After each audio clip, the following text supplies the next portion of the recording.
Assalamu alaikum students, I am Shakil Ahmed. Our today's history topic is the tenure of Field Marshal General Muhammad Ayub Khan.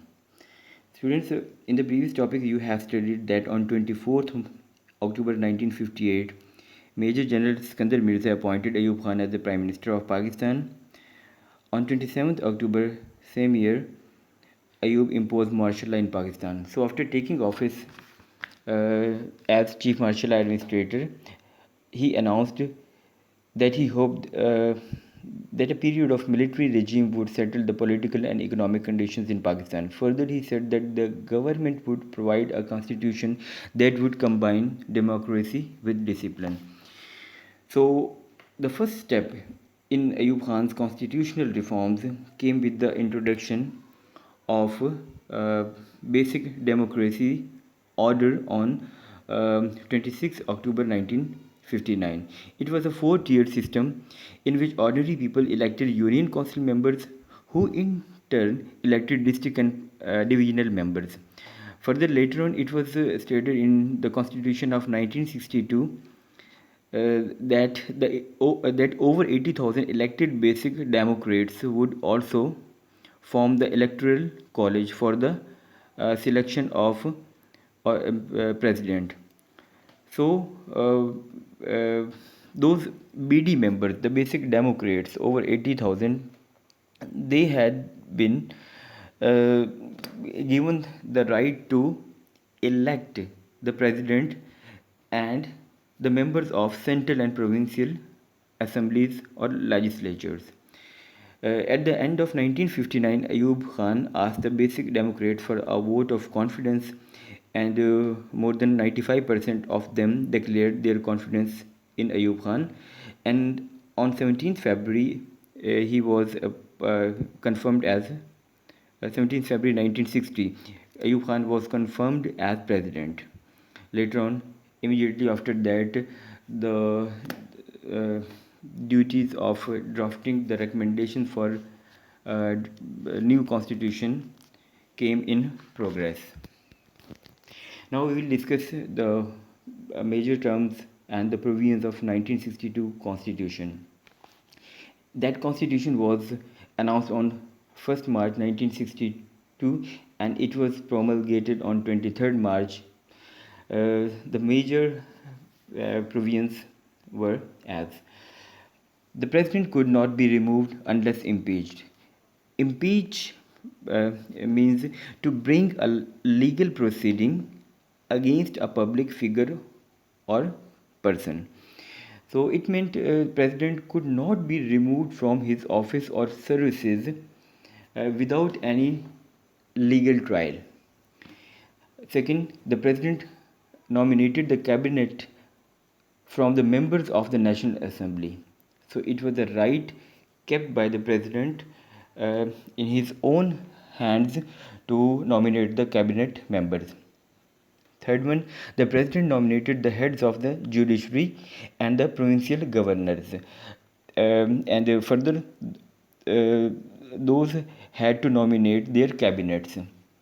So again, the control of judiciary and the provincial governors was kept into the hands of Ayub Khan.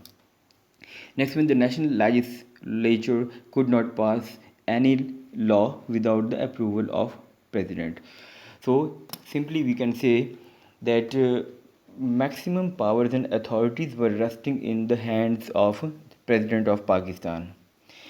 Further, the new National Assembly met for the first time on 8 June 1962. An act was passed to remove the ban on political parties. Simply, the ban on political parties was removed. Further, Ayub's reforms had increased the powers of the ruling elite. This had happened because the major feudal lords dominated the elections to the basic democrats, and often they were very influential on the results of elections. Um, Further, the constitution also upset the people of East Pakistan. Uh, there were more feelings of disparity and unrest among the people because they claimed that and they realized that Pakistan's government was in the hands of military and civil officials from West Pakistan. So just to decrease their such type of feelings and just to compensate, various steps were taken, like Urdu and Bengali were recognized as the national languages of Pakistan. The National Assembly session was to be held in both Dhaka and Islamabad. Thirdly, if the president, it was said that if the president were from West Pakistan, then the Speaker of the National Assembly was to be from East Pakistan. So, in January 1965, presidential elections were held in Pakistan. So, Ayub Khan was nominated by the political party Conventional Muslim League. All political parties who were in opposition, they decided to support the candidate in opposition to Then Ayub Khan, uh, named as Mohtarama Fatma Jinnah. She was the sister and uh, assistant uh, of Jinnah in the long struggle of for Pakistan. So, in the contest, Ayub Khan uh, was fighting in elections against Mohtarama Fatma Jinnah. So, in the elections, Ayub Khan won 64% of the votes, but Mohtarama Fatma Jinnah got only 36%. Those results were being challenged by the opposition alliance, who claimed that voting had been rigged.